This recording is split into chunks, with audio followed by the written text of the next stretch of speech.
In this video, we want to talk about how to evaluate courseware and websites.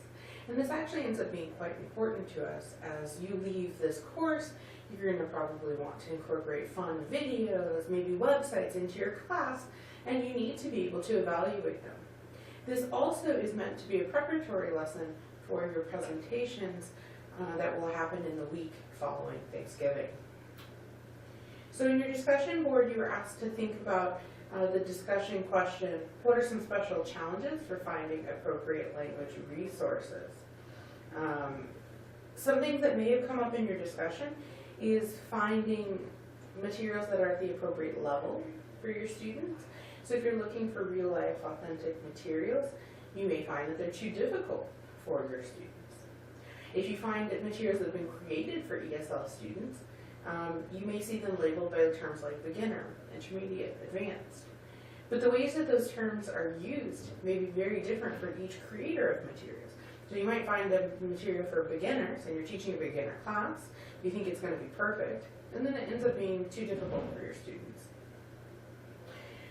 You may also find that materials that are created online have inappropriate content. Now that could mean age inappropriate content, but it could also just mean things like, maybe you're teaching in a country that's very warm, and maybe an island nation, and the lesson that's online is all about snow and winter, and that's probably not going to interest your students very much. So it can be tricky to use search terms to find not only the topic that you're looking for, but also the level that you're looking for your students. So it can be hard to find things that are perfectly appropriate for your students. What's even trickier about CALL is that once you think you found a possible candidate for a CALL material, evaluating that can be even trickier than book evaluations. And so, unlike textbooks, the structure of courseware and resource websites is often not transparent and can be difficult to skim for both content and program operation. So let's say you find a CALL technology that leads your students through lessons. How many of those lessons do you want to actually have to complete to get a sense of the organization of it and what each lesson does? Because it's hard to do it from just one lesson. So often you have to look a bit more deeply at these materials to get a full sense of what they're doing. So what is really evaluation? You can define it as a process of investigating an item to judge the appropriateness for a given setting. It could also include identifying ways that the material could be used effectively or effectively implemented into a class. And it could also include the assessment, assessing the degree of success in use to determine whether to continue use. So simply, how successful were you in using it, or were your students in using it, and would that be a high enough level of success to continue wanting to use it? So there are three major approaches to doing a courseware evaluation.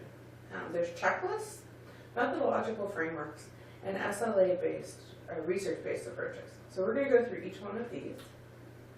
Checklists actually do just list out items and ask you to make primarily yes/no decisions. Checklists can be useful for recognizing a variety of elements that make up an item. They're really helpful at helping you remember to talk about something. So they're good at triggering reflection. However, you might need to adapt a checklist that you find to a particular context or item.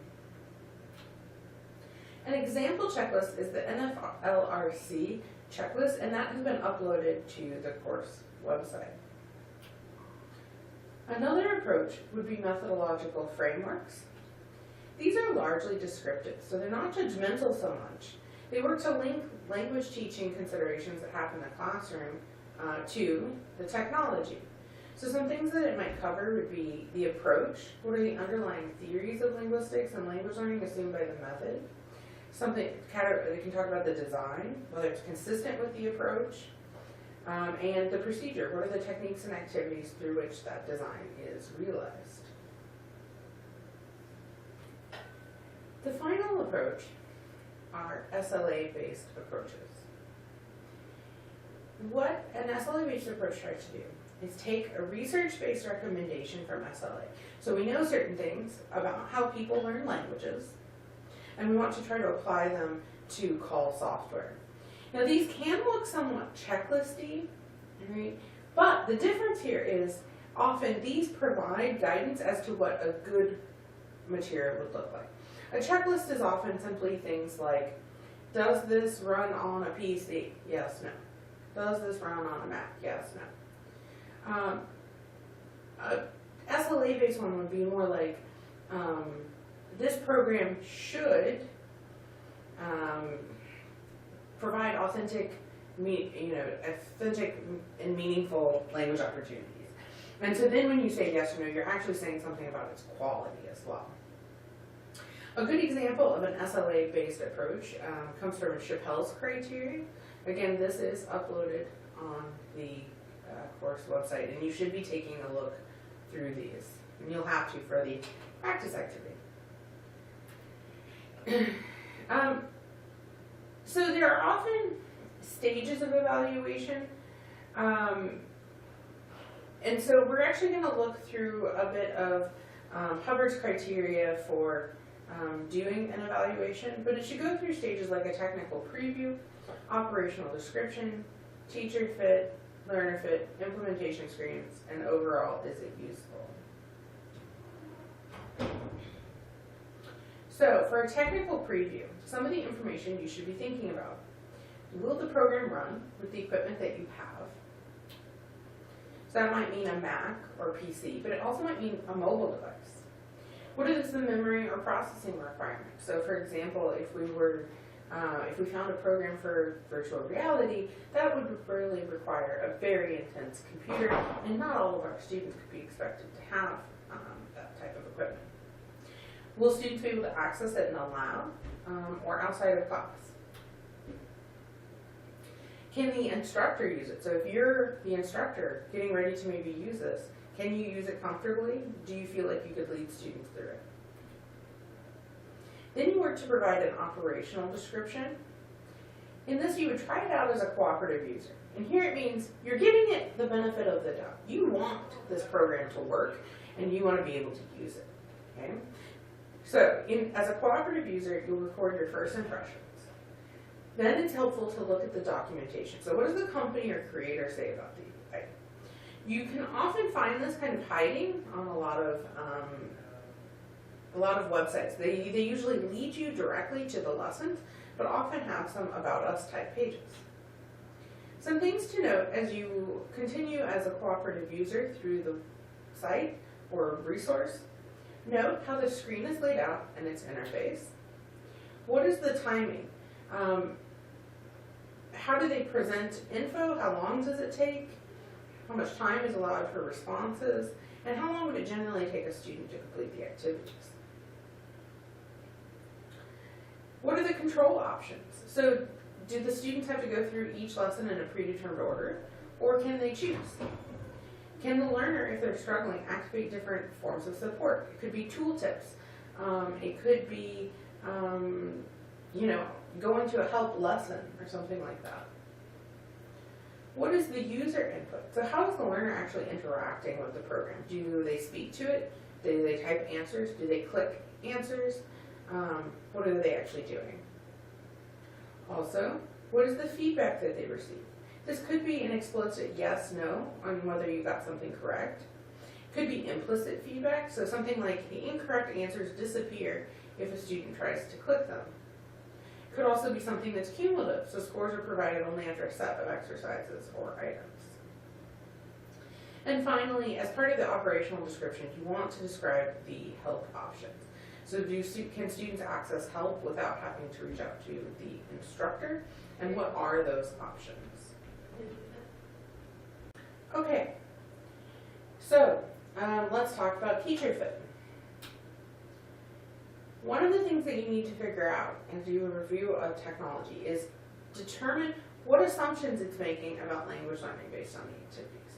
Is it assuming that if you drill it and repeat it over and over again, that a student will learn? That would be something like behaviorism, maybe aligning with audiolingualism.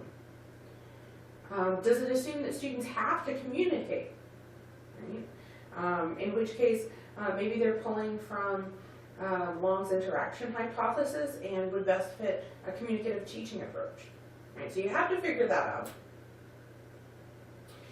Both the theories and the methods, right? So what are the assumptions? So if you can figure out a theory or a theoretical background, and then you want to try to link that as much as possible to a specific method that's been used. So common methods would be things like grammar translation, in which literally they do a lot of grammar exercises and translation. Audiolingual is very drill-based. You have a lot of behavioristic practice where you try it and then you try a similar form and then you just keep practicing over and over until hopefully it becomes somewhat automatized. Communicative, in which it is through communication that students learn the language. Or task-based, it is through accomplishing tasks that students learn language. So those are pretty common ones. There are other methods from there's designer methods from the 70s that you may see influences from, and you may want to do some research if you're less familiar with the different approaches out there. All right, the next thing for Teacher Fit is what types of activities are there? How do they present material? Is it lectures? Is it some kind of discussion? Do they have multiple choice versus open-ended responses? Do they do matching? What is the actual type of activity there? Some things to pay attention to, and here you're trying to figure out how it aligns with a teacher's approach to teaching, right? Pay attention to, do you feel like there's meaningful practice, not just mechanical? Does it provide hints to lead students to correct answers? Does it offer to explain correct answers? Does it anticipate incorrect answers and explain why they're incorrect? Does it provide glosses to challenging words? So all of these kind of linking it to teacher-like behaviors to try to figure out how it fits. Okay. Learner fit. Make sure that it seems appropriate to the age, language background, and proficiency of your students. You also probably want to pay attention to learner interests here, sex and gender, and particular needs that your students may have. Right? So particularly, imagine here, especially if you had students with needs regarding like eyesight or hearing, could this technological resource accommodate those needs? You should compare the technology to the learning objectives then for the course. What is the course working on? Is it working on listening, speaking, reading, writing, grammar, pronunciation? What is the content you're trying to cover? For example, in a writing class, maybe you have different types of text that you need to cover. Compare, contrast versus a narrative. Does this align with those objectives? Could also be functional language uses, though, like how do you make an apology? How do you ask for something? And here you also have to think then again about what your students are ready for and what they need regarding like learning about grammar, morphology, phonetics, and phonology. Another really good thing to pay attention to here though is there a learning curve to the technology? So some programs, I think you could say like Poplet was really easy to learn.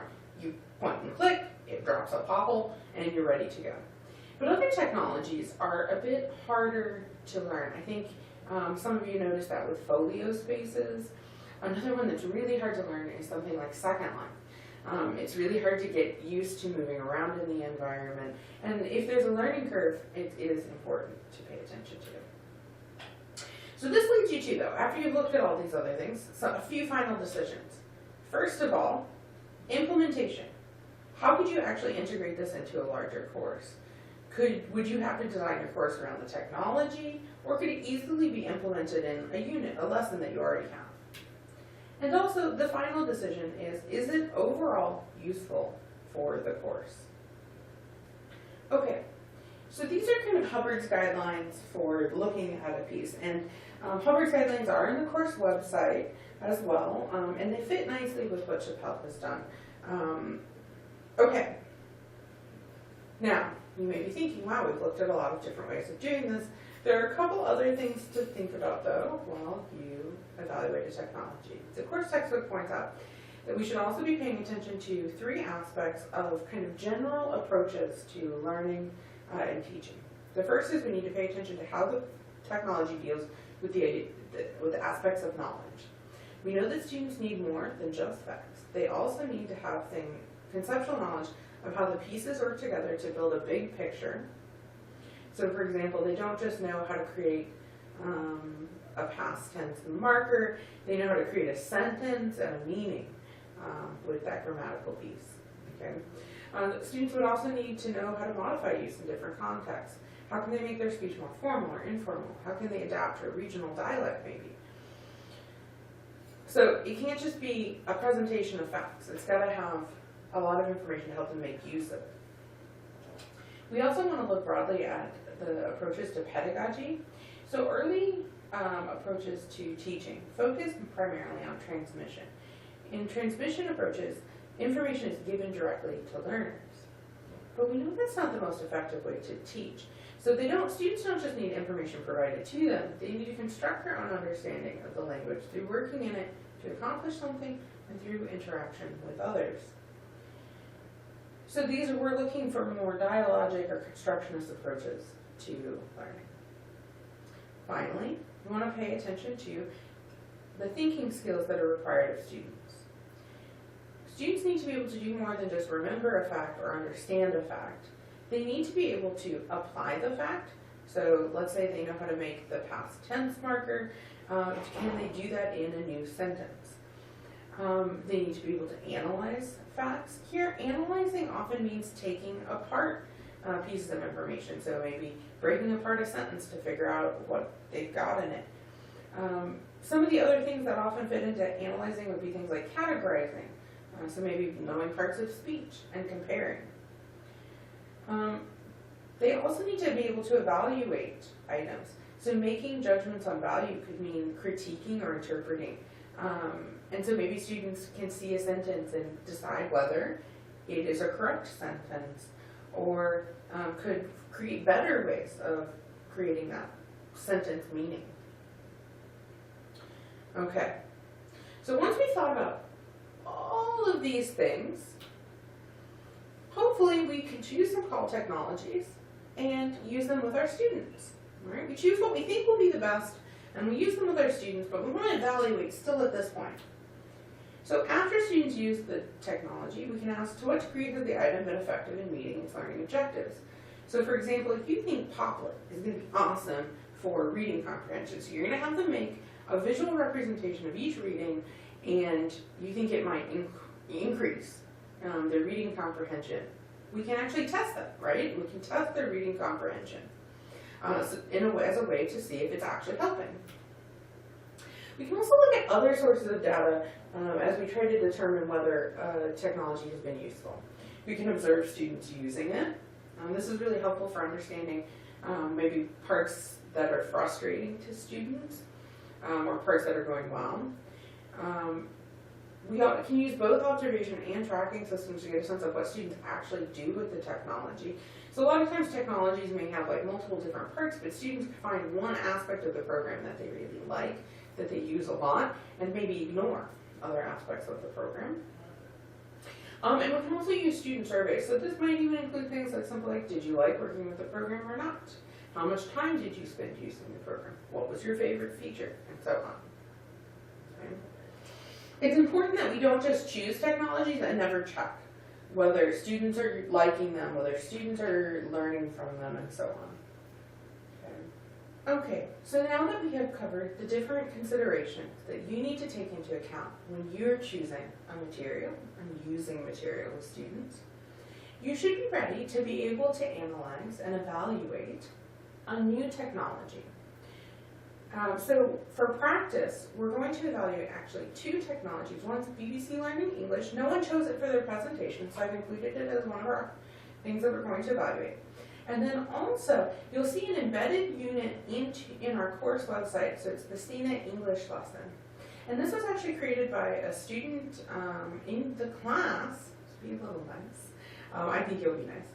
And what we're going to do is we're going to take both of those and we're going to choose a criteria for evaluating it, and we're going to evaluate that technology. And so that's what you're going to be doing next, and we'll be posting that in discussion forums.